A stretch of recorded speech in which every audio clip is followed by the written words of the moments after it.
La semana pasada, cuando celebramos el Día de Resurrección, dijimos que nosotros como seguidores de Jesús no solamente celebramos, somos llamados a celebrar la resurrección, sino que somos desafiados a vivir la resurrección cada día de nuestras vidas.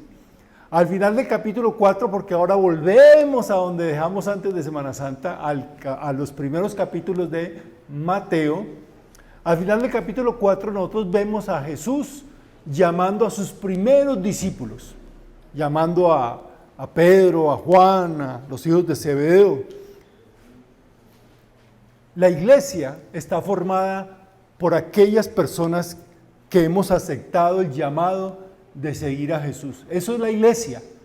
La iglesia no es una institución, la iglesia no es una organización, la iglesia no es un negocio, aunque algunos lo manejen así, la iglesia no es un partido político, la iglesia es simplemente las personas que hemos aceptado seguirle a Jesús porque Él nos ha llamado.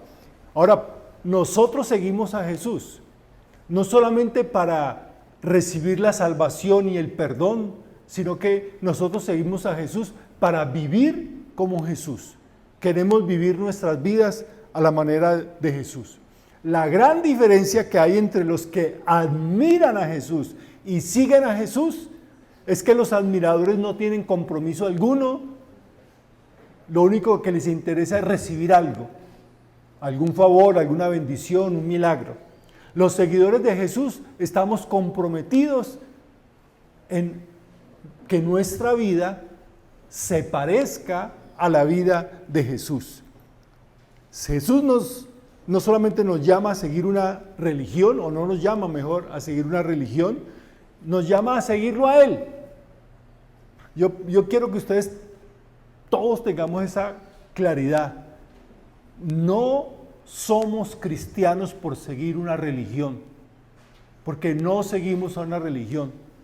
Somos cristianos porque seguimos a Cristo Jesús para vivir como Él. Ahora, la pregunta es, ¿cómo vivir como Jesús quiere que vivamos?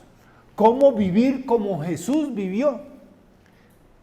Y en el capítulo 5 y 7 de Mateo, del 5 al 7 de Mateo, encontramos nosotros lo que se llama popularmente el sermón del monte, el sermón de la montaña. Y esa es la respuesta a la pregunta, ¿cómo puedo yo vivir como Jesús? ¿Cómo puedo hacer que mi vida se parezca a la de Jesús? La respuesta de nuevo es el sermón del monte. El sermón del monte es una descripción de una nueva forma de vida, de una nueva comunidad que está formada por aquellos que siguen a Jesús. Entonces, ¿cómo viven aquellos quienes han hecho a Jesús el rey de sus vidas? ¿Cómo debemos vivir nosotros que decimos que Jesús es nuestro rey, nuestro Señor? Bueno, les puse el video de Narnia, de la película Narnia, por una razón. Yo no sé si usted la vio, pero al menos le puse la escena que es muy interesante. Es cuando Lucy, ¿cierto? Lucy descubre el armario. Ese armario parece un armario normal, donde se guarda ropa. Y ella, jugando con sus hermanitos a las escondidas, se esconde allí. Pero descubre, como vieron allí, que el armario no solamente es un armario para guardar ropas, sino que el armario es una puerta que lleva a Narnia. ¿Qué es Narnia? El escrito de C.S. Lewis, Narnia es la descripción así, toda pintoresca, toda literaria, del reino de Dios, donde Aslan, el león, es la personificación que le da Lewis de Jesús. Jesús es el rey de ese reino que se llama Narnia. Entonces, cuando ella cruza por esa puerta, por ese armario, llega a Narnia, el reino de los cielos, el reino de Narnia. Cuando nosotros vamos al Evangelio, lo que hace C.S. Lewis es decirnos a nosotros, mire, cuando nosotros vamos al Evangelio, el Evangelio es como una puerta que nos lleva a ver cómo es el reino de los cielos. ¿Cómo es el reino de los cielos? Y cuando los chicos, porque no solamente Lucy, sino sus hermanos también cruzan por ese armario y llegan al reino de Narnia, descubren que el reino de Narnia es hermoso, que Aslan es un gran rey, que todo es maravilloso, y están allí, tienen unas aventuras, y luego regresan, vuelven a pasar por ese armario y regresan a su realidad. Pero ellos quedan con una sensación de que quisiéramos volver a Narnia. Es tan bello, es tan bueno, es maravilloso lo que vimos. Ese reino de Aslan es tan hermoso que nosotros quisiéramos volver allá. Eso es lo que hace el Evangelio. El Evangelio nos muestra cómo es el reino de los cielos, de maravilloso, cómo es de maravilloso nuestro rey, el rey de ese reino, que nosotros quisiéramos siempre vivir en ese reino de los cielos. Ahora, el reino de los cielos, del cual habla tanto Jesús, y especialmente en el Sermón del Monte, tiene dos características, que son las únicas dos cosas que voy a mencionar hoy. Dos características, dos cualidades del Sermón del Monte que nos ayuda a entender cómo es el reino de los cielos. La primera característica que encontramos en el Sermón del Monte es esta. El reino de los cielos es un reino que al revés. Eso quiere decir que el reino de los cielos es totalmente diferente a todos los reinos que los seres humanos hemos creado, que cualquiera de nosotros puede imaginarse. Completamente diferente a lo que la cultura humana alejada de Dios ha construido. Porque cuando usted lee el Sermón del Monte, usted encuentra cosas que son totalmente contrarias a lo que nuestro mundo, nuestra cultura humana enseña, piensa y practica. Como por ejemplo, ¿qué? Esta cultura nos dice, odia a tu enemigo. En el reino de los cielos es que ama a todos, aún a tus enemigos. Y no dice que lo ame solamente de palabras, sino que hagamos el bien a esos enemigos. ¿Eso es lo que enseña nuestra cultura? No, en el reino, en los reinos construidos por la cultura humana, es el que me la hace, me la paga y le encimo. Y le encimo un poquito más. Ojo por ojo, diente por diente. En la cultura humana no se piensa con tranquilidad, sino que se vive con angustia. Por eso Jesús dice, no se preocupen por la comida, por el vestido, no se preocupen por eso. En el reino de los cielos ustedes tienen un Padre que sabe que tienen ustedes esas necesidades y Él les va a suplir. Pero en la cultura humana dice, no, yo no sé, no me desespero, no, Dios mío, ¿qué voy a hacer? Esta situación tan mala, llenos de angustia. El reino de los cielos dice, no se preocupe. Pero ¿cómo no me voy a preocupar? Mire cómo está el país, mire Petro cómo nos tiene, mire cómo los políticos tienen todo esto. Nos llenamos de angustia, de rabia, de enojo, de miedo. Y en el reino de los cielos Dios dice, no se preocupe.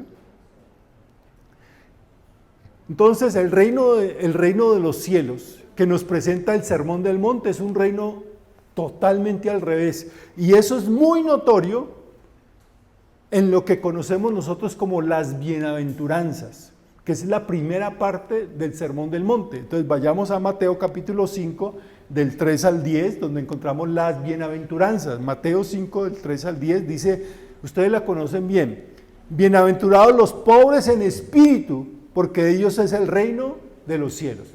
Y ahí empieza uno como mal la cosa, ¿no? Como así que bienaventurados los pobres. Este mundo es para los ricos. Lo bueno es tener plata. Versículo 4, bienaventurados los que lloran, como así, porque ellos recibirán consolación. Bienaventurados los mansos, porque ellos heredarán la tierra. Bienaventurados los que tienen hambre y sed de justicia, porque ellos serán saciados. Bienaventurados los misericordiosos, porque ellos serán tratados con misericordia. Bienaventurados los de limpio corazón, porque ellos verán a Dios. Bienaventurados los pacificadores, porque ellos serán llamados hijos de Dios. Bienaventurados los que padecen persecución por causa de la justicia, porque de ellos es el reino de los cielos. Todo al revés, todo al revés. La cultura humana dice que los bendecidos y afortunados son los ricos, los que no sufren, los fuertes, los que no se dejan de nadie, los que son temidos por su poder. La felicidad en la vida la da lo que tenemos, nuestras riquezas o lo que hacemos. Es que yo soy el doctor fulano de tal, es que usted no sabe quién soy yo.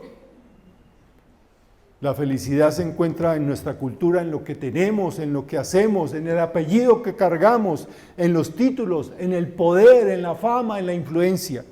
Pero Jesús dice que la bendición, la verdadera felicidad está no en ninguna de esas cosas, sino en una relación con Dios. Y eso no se lo inventó Jesús, eso desde el Antiguo Testamento los profetas y los escritos del Antiguo Testamento lo venían diciendo. La felicidad humana no está en lo que poseamos, sino en la relación que tengamos con Dios. Un ejemplo de eso es el Salmo 33, versículo 12, Salmo 33, 12, que dice: bienaventurada la nación cuyo Dios es ¿quién? Jehová. ¿Cuál es la nación que realmente es la nación más feliz del mundo? ¿La que tiene más dinero? ¿La que tiene el ejército más poderoso del mundo? ¿La que tiene las mejores universidades, las mejores carreteras, se pagan los mejores sueldos? La Biblia dice: la nación más feliz, la verdaderamente bienaventurada, es aquella nación que tiene a Jehová como su Dios. Y eso se aplica a nivel de la nación, pero también a nivel personal. La felicidad nuestra no está en lo que tenemos, ni en lo que hacemos, ni en nuestros títulos, ni en nuestro poder o influencia. La felicidad nuestra está en nuestra relación con Dios, si Él es nuestro Señor. Por eso el reino de los cielos se rige por otros parámetros, por otros principios, otros valores totalmente diferentes a los de este mundo. Ahora, aclaración: cuando usted lee el Sermón del Monte, Mateo capítulo 5 al 7, usted no debe ver esto como la descripción de cómo se va a vivir en el cielo. Pues que ahí dice en el reino de los cielos, y nosotros nos han acostumbrado a pensar que el reino de los cielos queda ¿qué? Allá. Cuando yo me muera, voy al reino de los cielos. Pero Jesús no está diciendo eso. Dice que el reino de los cielos es. Es más, Él nos enseñó a orar: venga a nosotros tu reino. No dice: llévanos a nosotros a tu reino. ¿Cómo es la oración del Padre Nuestro? ¿Llévanos a nosotros a tu reino? ¿O venga a nosotros tu reino? El reino de Dios no es ese lugar donde soñamos ir algún día cuando nos muramos y si nos hemos portado bien. El reino de los cielos es, eso en términos teológicos, es donde Dios tiene su autoridad, donde Dios es Señor, el único Señor. Y eso empieza, ¿por dónde? En nuestro corazón. Venga a nosotros tu reino, ven a mi corazón, ven a mi familia, que tu reino venga a mi hogar, que tu reino venga a mi vida. ¿Y qué significa eso? Pues recuerde cómo sigue la oración: venga a nosotros tu reino, hágase tu voluntad. Ese es el reino de los cielos, donde se hace la voluntad de Dios. El reino de los cielos no es un lugar, sino un gobierno, el gobierno donde solo se hace la voluntad de Dios. Por eso cuando nosotros vivimos y hacemos la voluntad de Dios en nuestra vida, en nuestro corazón, estamos viviendo el reino de Dios.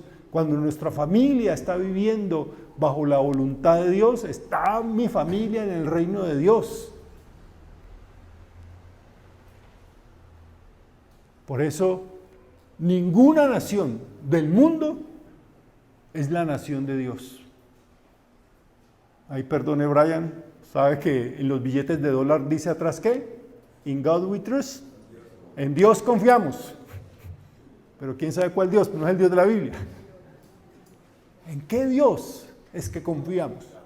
Entonces, nosotros debemos saber que cuando hablamos del reino de los cielos, no estamos hablando de ese lugar que es como allá, cuando yo me muera. Ese lugar no es un lugar, es cuando yo estoy en la voluntad de Dios y hago su voluntad. Y por eso la iglesia es la que debe hacer visible ese reino de Dios. O sea, en la perspectiva de Jesús, cuando a las personas de afuera que no siguen a Jesús miran a la iglesia, dice, ay, así es el reino de Dios. Y esa gente, ¿por qué vive tan diferente a nosotros? Porque nosotros estamos en otro reino, tenemos otro rey, vivimos para otro rey, vivimos bajo otra legislación. Ay, ¿cómo así? La gente debe ver a los cristianos como el ejemplo palpable de lo que un día se verá todo el universo. Recuerde que la Biblia dice que toda lengua confesará y toda rodilla se doblará ante ¿quién? Para reconocer que Él es el único Señor. Es decir, todos algún día, todo el universo estará bajo el dominio absoluto del reino de los cielos. Y nosotros los cristianos estamos llamados a hacerlo realidad en miniatura, en el lugar donde estemos, como cristianos, como familia, como iglesia. Que la gente de afuera vea la iglesia y dice, uy, el reino de los cielos es así, yo quiero participar. ¿Por qué? Porque ven que nosotros vivimos de una forma diferente, manejamos nuestro dinero en forma diferente, tratamos a los demás en forma diferente, nos divertimos en forma diferente, resolvemos los problemas en forma diferente, amamos a nuestros enemigos. Por eso, nosotros como iglesia somos llamados a mostrar que el reino de los cielos realmente es un reino al revés, que somos pacificadores, que somos compasivos, que buscamos siempre lo mejor para los demás. Ahora, eso es el primer punto. Ahora, el segundo punto es que ese reino es un reino para vivirlo. Y no voy a acabar de hacer énfasis suficiente en esto, porque es que la gente escucha el mensaje, la gente se aprende el mensaje, pero la gente no vive el mensaje. Y por eso tenemos que ir, como empezamos en la primera parte del Sermón del Monte, las bienaventuranzas, ahora tenemos que irnos a la última parte del Sermón del Monte en el capítulo 7, versículos 24 al 27, donde encontramos la última parte del Sermón del Monte, que dice así, también conocido por ustedes.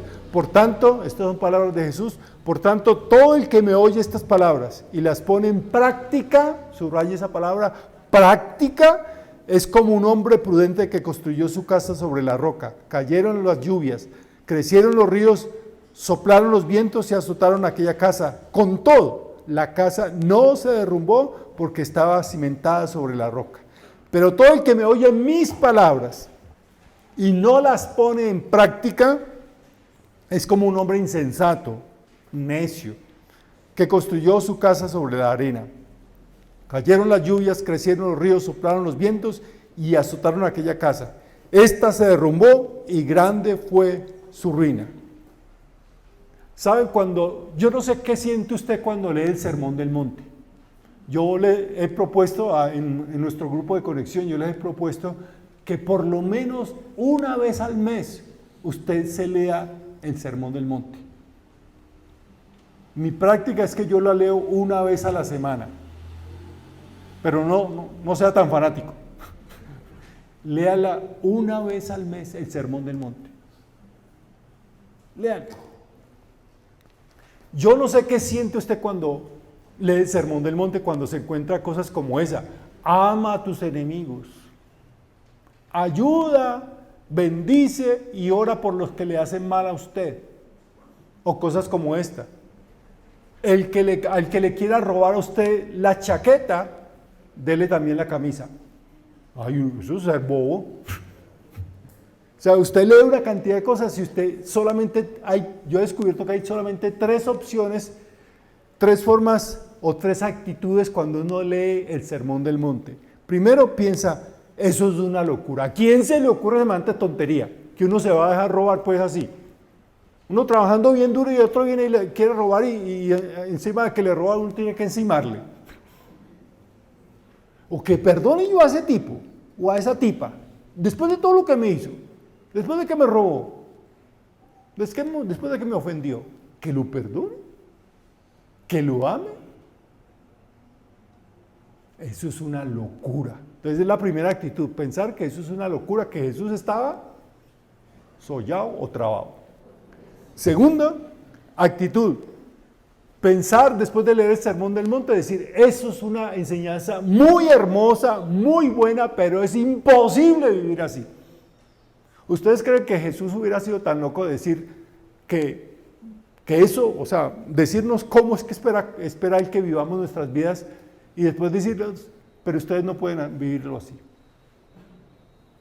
Es imposible vivir así. Entonces, ¿para qué nos dice? Y es más, ¿para qué nos dice? Cualquiera que pone en práctica, es decir, Él está esperando que lo vivamos, que lo hagamos. O la última actitud es esta.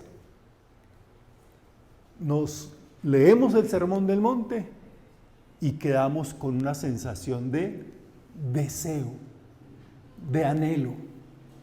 ¿Alguna vez usted, yo creo que todos, le han dado una degustación en un supermercado? ¿Sí? ¿Y usted va y repite? Sí.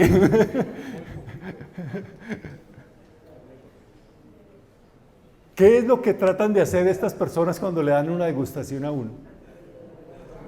Que lo pruebe y dice, uy, esto me gusta, yo quiero comprarlo, yo quiero más, ¿cierto? Eso es lo que buscan. Ponerlo a uno con el deseo de más, de comprar. Bueno, cuando nosotros leemos el Sermón del Monte, uno puede tener esa actitud de decir, no, eso es imposible vivir así, qué locura. O puede tomar la actitud de decir, Señor, esto es tan maravilloso que yo quisiera, anhelo, deseo llegar a vivir esto que tú me enseñas. Yo quiero hacer lo que está a nuestra posibilidad. Eso es por lo menos decirlo. Ahora, quiero aclarar.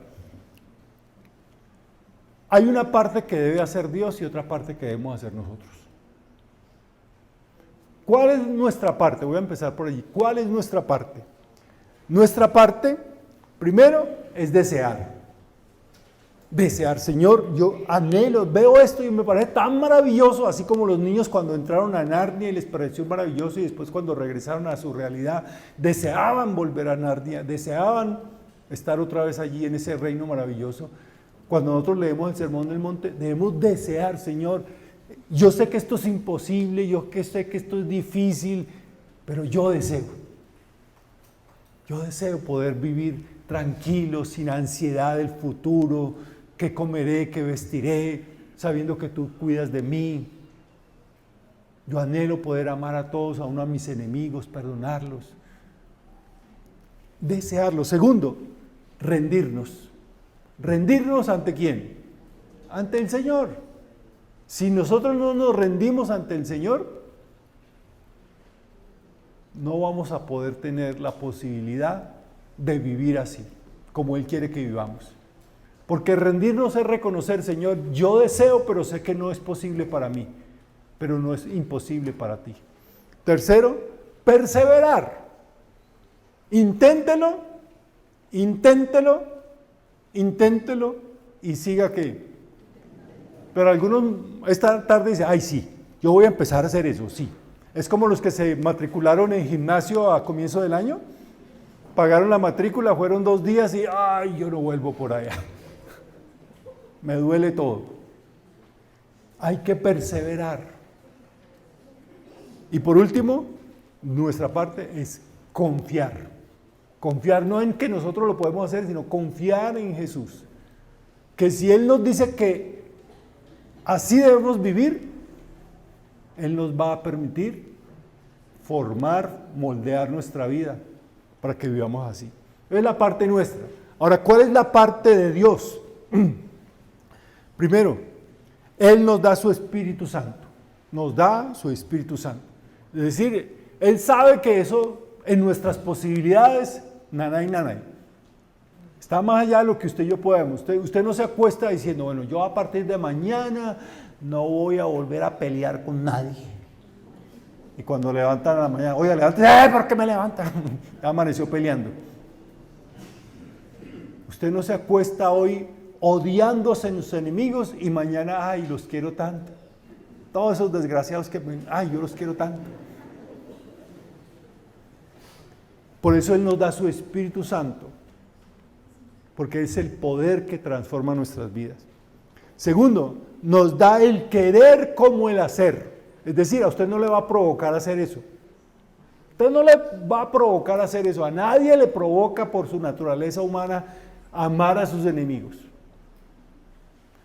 Pero Filipenses capítulo 2, versículo 13 dice, Dios es quien produce en ustedes tanto el querer como el hacer para que se cumpla su buena voluntad.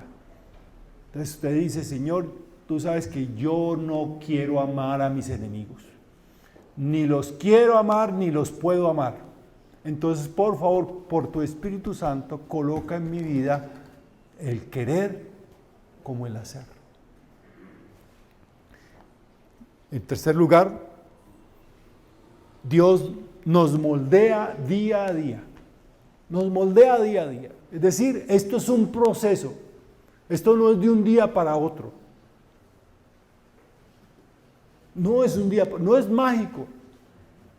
Usted no está en una iglesia donde venga acá, le vamos a ungir con el aceite de la unción del pastor y usted va a caer al suelo y se va a levantar amando a todo el mundo. Ay, viéndolos todos lindos.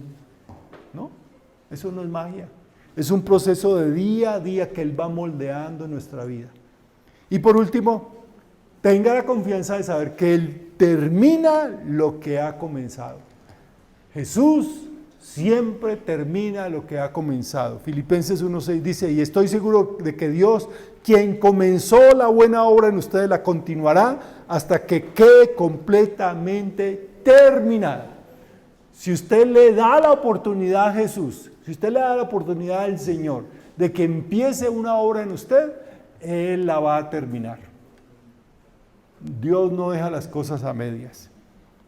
Ahora, quiero terminar hablando de algo práctico, para que sea algo muy práctico. Mi propuesta es esta. Enfóquese en una parte del Sermón del Monte por un periodo de tiempo. Supongamos una semana, 10 días, 15 días, lo que quiera. Pero voy a hacer el ejemplo con una semana. Usted lee una parte del Sermón del Monte, que todo el Sermón del Monte es muy desafiante, y usted dice, yo quiero vivir así.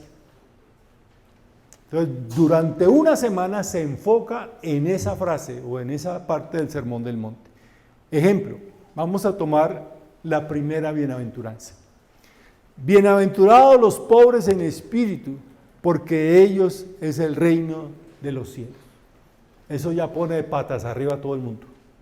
Entonces, usted lo que hace es enfocarse durante toda una semana, escribe esa frase o se la aprende de memoria y la tiene constantemente en su mente, en su corazón. Bienaventurados los pobres en espíritu, porque de ellos es el reino de los cielos. Y usted empieza a meditar, a reflexionar, a pensar qué es lo que dice ese texto, qué es lo que el Señor está tratando de decirle a usted. ¿Qué dice, pero también qué no dice? Porque es que hay muchas malas ideas. No, es que aquí dice que para que uno le vaya bien uno tiene que ser pobre. Que Dios maldice a los ricos. Empiece a pensar qué dice y qué no dice. ¿Quiénes son los pobres en espíritu? ¿Quiénes son los pobres en espíritu? Entonces, la clave es La clave para cualquier comprensión de las bienaventuranzas debe ser Jesús. Si usted lee con detenimiento cada una de las bienaventuranzas están describiendo el carácter de Cristo. Jesús fue pobre en espíritu. Bueno, pobre económicamente también y pobre en espíritu. Pero ¿qué significó que Jesús fuera pobre en espíritu? Pobre en espíritu son quienes reconocen su necesidad de Dios, su dependencia de Dios. Mire lo que dice 2 Corintios 8:9. Ya conocen la gracia de nuestro Señor Jesucristo, quien era rico y por causa de ustedes se hizo pobre para que mediante su pobreza ustedes llegaran a ser ricos. ¿Qué significa que Jesús se hizo pobre? No solamente pobre en posesiones, sino esto: Jesús, el Hijo de Dios, a quien no le faltaba nada, porque era el dueño de todo, ni necesitaba de nada, se volvió un necesitado más como nosotros. Que nosotros necesitamos ¿de qué? De todo. Ahora por lo del fenómeno del niño ya están hablando, no, vea, va a haber escasez de agua. Lo más esencial del agua. Jesús tuvo ¿qué? Sed. Entonces, ¿en qué sentido Jesús se hizo pobre? En que Él, que no necesitaba nada, se hizo un necesitado más como todos nosotros, que necesitamos de todo. Pero Él nos dio el ejemplo que siendo Él un necesitado de todo, para sus necesidades, Él dependió ¿de quién? De Dios, de su Padre. La bienaventuranza, entonces eso es un desafío a aquellos que olvidan que necesitamos a Dios y comenzamos a confiar en nuestro dinero, nuestras fuerzas, nuestra religiosidad, nuestro poder, nuestras influencias, nuestros contactos. Yo no necesito a Dios porque yo tengo aquí mis amigos, tengo mis ahorros en el banco, tengo esto, aquello, y nos olvidamos que todo eso lo provee ¿quién? Dios. Y entonces la actitud que debemos de desarrollar es la que dice el Salmo 75. Yo soy pobre y necesitado, ven pronto a mí, oh Dios. Entonces usted aprende que de esa bienaventuranza, bienaventurados los pobres en espíritu, porque de ellos es el reino de los cielos, lo que Dios le está queriendo decir, formar en usted, que lleguemos a ser pobres en espíritu, significa que nosotros vamos a depender de Dios para todo. No solamente para lo material, sino para lo emocional, lo espiritual, lo familiar, lo de la iglesia. Todo. Señor, dependemos de ti y todo. Es que yo creo que voy a ir al cielo porque yo he sido una muy buena persona. ¿Cuántos han escuchado a personas decir, yo no necesito de qué arrepentirme, yo acabo de matar a nadie? ¿Se han escuchado personas así? Yo no he matado a nadie, no le he robado a nadie, yo no le hago mal a nadie, no me meto con nadie, soy un buen padre, buen esposo, buen hijo, buen ciudadano, buen amigo. Yo no necesito que arrepentirme de nada. ¿Esa persona está dependiendo de Dios? ¿Quién está en el centro de todo lo que dice? Yo no mato, yo no robo, yo no hago, yo, ¿no está poniendo su confianza en Cristo? Entonces, los pobres en espíritu son aquellos que reconocen que dependemos para todo de Dios.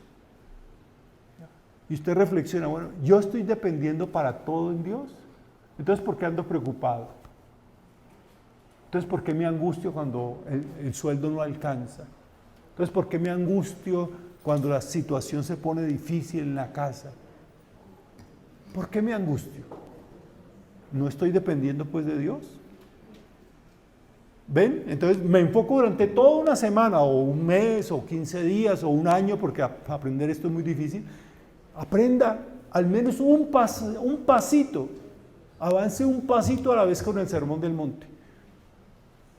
Y nuestra vida será cada día más parecida a Jesús. Este es el desafío. Tome una parte del Sermón del Monte y empiece a enfocarse en esa parte hasta que haga parte de su vida, hasta lo esté viviendo. Pero obviamente recuerde, no lo podrá hacer usted solo. No tiene que hacerlo solo.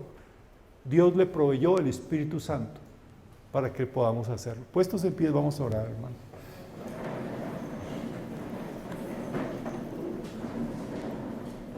Señor Jesús, estamos muy agradecidos porque tú nos has llamado a seguirte para vivir como tú.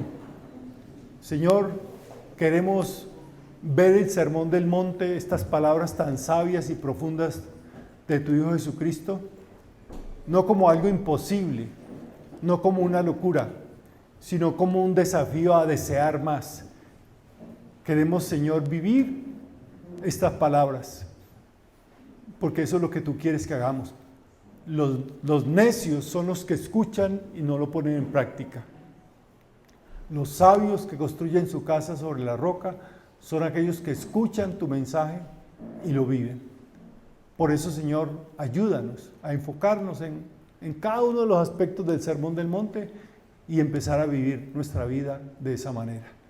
Gracias. Ayúdanos. Dependemos de ti. Toda nuestra vida depende de ti.